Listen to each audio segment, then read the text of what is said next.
પંથકમાં છેલ્લા 1 મહિનામાં 5 જેટલો પોક્સા દુષ્કર્મ અપહરણ જેવા ગુના પોલીસ ચોપડે નોંધાય છે।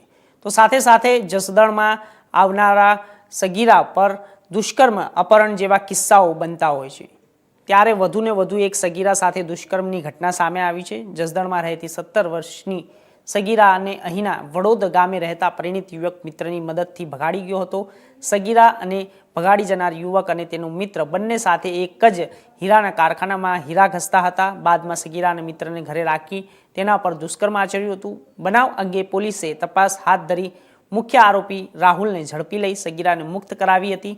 તેમજ મદદગારી કરનાર મિત્રને પણ સગીરાને ભગાડી જનાર સાથે દુષ્કર્મ અપહરણ અને પોક્સો એક્ટની કલમ હેઠળ ગુનો નોંધી અન્ય આરોપીને ઝડપી લેવા તપાસ હાથ ધરી હતી।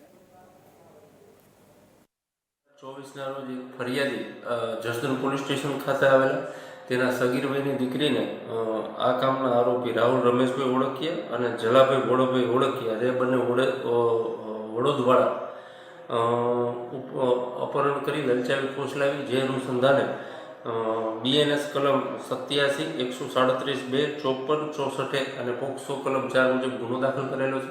આ ગુનાની તપાસ PI જાણી જસદણ ચલાવી રહ્યા છે અને આમાં જે મેઇન આરોપી છે તેને ધરપકડ કરેલ છે અને આગળની તપાસ ચાલુ છે।